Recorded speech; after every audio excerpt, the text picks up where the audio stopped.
Merci beaucoup. Je vous remercie, membres du comité, d'avoir invité l'Association nationale des retraités fédéraux à prendre la parole aujourd'hui. J'aimerais tout d'abord souligner que mes collègues et moi-même nous joignons à vous depuis Ottawa, le territoire traditionnel non cédé du peuple algonquin Anishinaabeg, qui vit sur cette terre depuis des temps immémoriaux.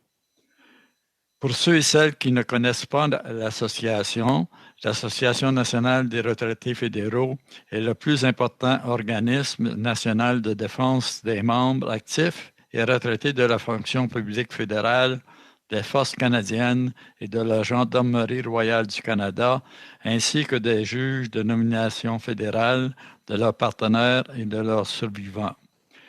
With 170 Forte de 170 000 membres, dont plus de 60 000 anciens combattants et leurs familles, l'association milite pour l'amélioration de la sécurité financière, la santé et le bien-être de ses membres et de tous les Canadiens, et l'a fait déjà depuis près de 60 ans.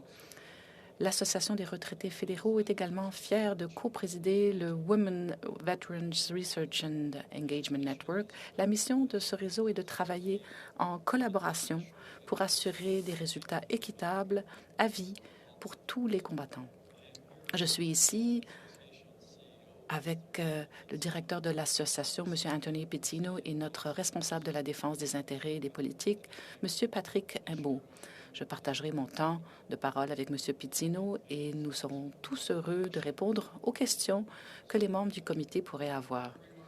Nos remarques aujourd'hui sont complétées par un mémoire écrit et notre association se tient prête à participer à d'autres domaines identifiés pour être étudiés par ce comité. Anthony? Merci, Jean-Guy, et merci aux membres du comité, Monsieur le Président, pour le temps que vous nous accordez aujourd'hui. La loi sur la pension de retraite des forces canadiennes, ainsi que les lois sur les pensions de la retraite de la GRC et de la fonction publique fédérale, comportent des dispositions relatives aux pensions de survivants des pensions qui sont versées aux conjoints survivants admissibles des cotisants ou des participants au régime de retraite. Il existe des limites si les participants au régime se marient ou commencent à cohabiter avec leur conjoint après l'âge de 60 ans, dans le cas des Forces armées canadiennes ou la GRC, ou après la retraite dans le cas de la fonction publique fédérale. Cette question est au cœur de l'étude actuelle du comité. Il est vrai que la législation est enracinée dans le tournant du 20e siècle. Il est important d'examiner que les législations et les règlements ont évolué et de tenir compte des changements apportés aux facteurs qui ont une incidence sur les pensions, notamment la longévité et la participation au marché du travail. Bien que les anciens combattants, les retraités et leurs conjoints soient touchés par cette difficulté, comme le précise notre mémoire, il s'agit d'une question complexe de politique en matière de pension qui nécessite une étude et une évaluation approfondie avant tout changement. Il est essentiel de disposer de données claires et précises pour définir l'étendue de cette préoccupation et de tenir compte des solutions et leurs conséquences potentielles. On ne soulignera jamais assez l'importance de ces données. Nous parlons ici des pensions durement gagnées des membres actifs des Forces armées canadiennes et de la GRC. Les régimes de retraite reposent sur l'équilibre entre les cotisations et le rendement des investissements pour financer un niveau approprié de prestations. En 2015 et 2017, le gouvernement fédéral s'est engagé par le biais de lettres de mandat ministériel à éliminer la clause de récupération du mariage après 60 ans.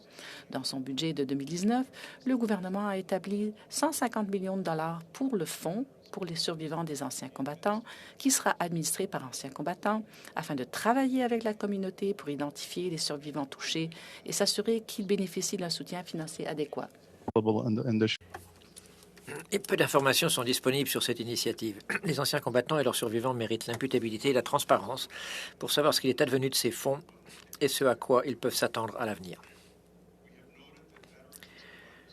Nous remarquons que les anciens combattants et les survivants touchés par cette question sont souvent pris au dépourvu. Ceci constitue à notre avis une preuve évidente que la préparation et la planification de la retraite ainsi que les communications sur les retraites doivent être plus complètes et plus claires.